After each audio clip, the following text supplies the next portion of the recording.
Listen, 6 things that you can do right now, today, if your company is failing. Chris Worden, First Business Rescue.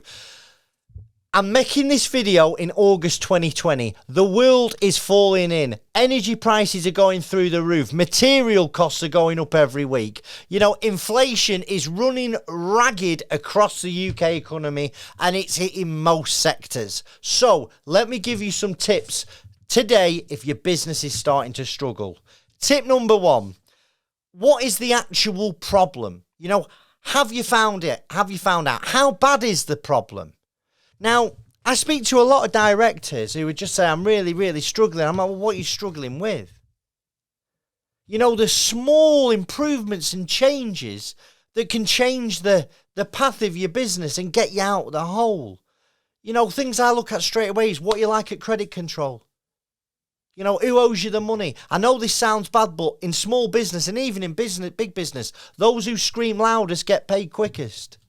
Are you fighting for your money? It's are you invoicing correctly? The minute that the job's done, are you on the phone getting the money in? Brings me on to my next point.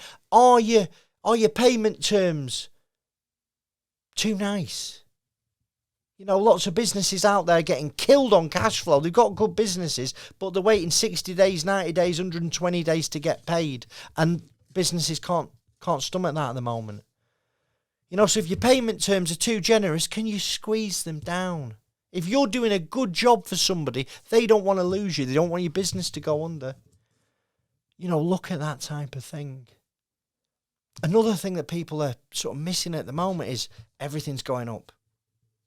Listen, your customer is not going to be surprised if you say, listen, the cost of this has gone through the roof. I need to pass that cost on to you.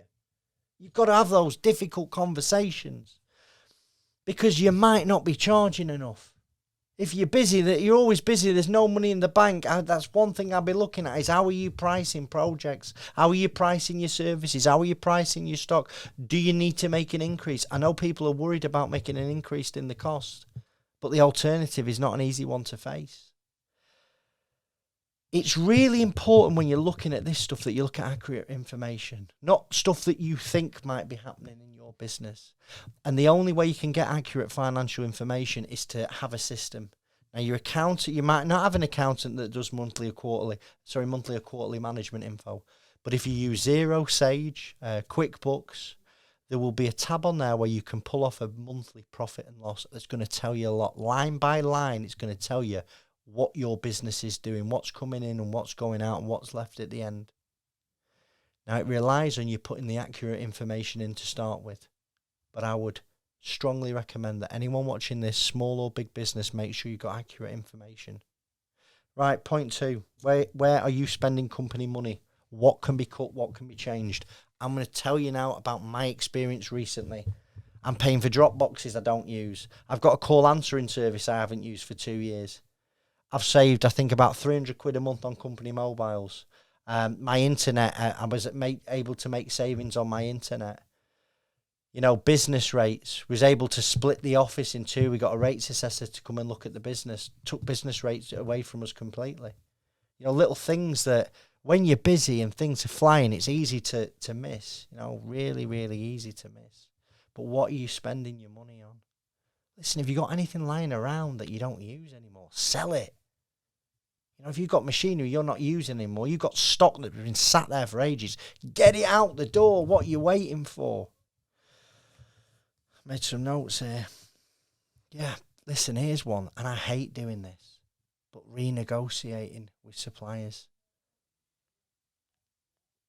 You've got to be willing to have that awkward conversation. Can you get a better deal out there? Can you get a better deal out there on your office stationery? Can you get a better deal on your printers? Can you get a better deal like I did on my mobiles? And part of the time it's just like, I can't be arsed.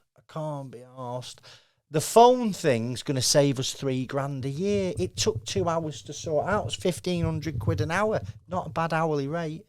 £3,000 I've got to spend on the money. Sorry, £3,000 I've got to spend on the business. Merchant terminals. I'm not going to talk to you about gas and electric because that's just killing everybody at the moment. But you get my drift. Have a look at what you're spending money on. Go to suppliers. Can you get better deals? We're all in the same boat at the moment.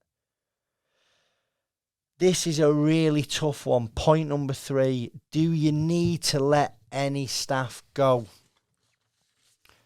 Now, if you're carrying too many staff, that could send your business over and everyone loses their jobs. I know it's hard, but if you can shed staff, it's going to provide an immediate cash flow improvement. And you can use that cash to help pay down debt. You can use that cash for working capital. You might have to work a bit harder as a director. You might be getting your hands dirty a little bit. But there's some tough times that are coming. And these tough decisions need to be made. Number 4, can you improve on sales and marketing? Seems to be the first thing that people cut when the business is starting to struggle is marketing. I can't understand why. You're suffocating your business. You're cutting the oxygen off. Leads are a business's oxygen. And you've got to convert those leads into sales. Where are you wasting any money advertising? Are you doing an advertising campaign that you've done for years that doesn't bloody work? Where do you spend your money to get that working? Do you go networking? Do you ask for referrals? Do you ask for testimonials? I wish we'd have started our Trustpilot years ago, because we got a lot of work on it. If someone's happy with us, we go, do you mind doing a little review for us? I know there's people out there watching this because they've seen my reviews on Trustpilot. Are you doing the same thing? There are other review platforms that don't charge as much as Trustpilot. Just as a side note. Are you doing your best with every inquiry? I've had it in the past when my business was struggling and my head is on fighting fires, dealing with creditors. How am I going to pay this? How am I going to pay that? And what I've totally forgot is what I should be doing is pushing my business forward, ringing the leads, going to meet them, doing the quotes, doing the customer care. Don't forget, if that slows down, your business is over anyway. Listen, number 5, can you restructure debts informally? What does that mean? Listen, it means if you owe the HMRC money, get on the phone to them. You might be on a time to pay arrangement already, but if you can't afford that time to pay arrangement, they're going to wind you up anyway. Get on the phone. Can you do a better deal? I know it's hard with suppliers, but in my experience, suppliers, they just want to know what you're doing. They want to know what's happening.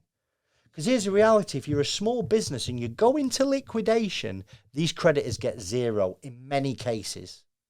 The HMRC get nothing, the suppliers get nothing.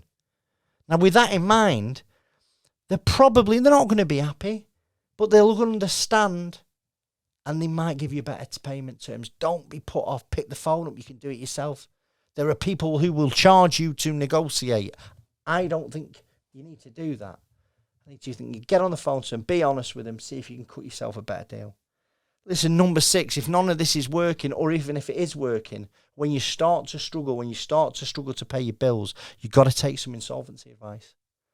Doesn't mean you're going insolvent, but speak to a professional. They'll tell you your options. They'll understand your situation. There are things like admin. You're a bigger company, and administration is where you basically, business gets protected for a period of time. No one can put any legal action against you. An insolvency practitioner comes in with a view to rescue the business and save the jobs. A CVA is where your business restructures the debt over a 5-year period, gives you instant cash flow that day. It's not for everybody, but these are just options. Pre-pack liquidations. Pre-pack liquidation is where a director, sadly the business that they've got at the moment, there's just no hope of recovery. But they've got a good business. So they can buy the assets of the insolvent company and start again. And hopefully not make the same mistakes. The key to this, listen, there's lots to consider. And I know your head's going overtime anyway. But if your business is struggling, get some advice.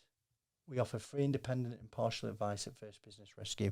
I hope the video's made sense. If it doesn't, put a question down and I'll answer every single one of them.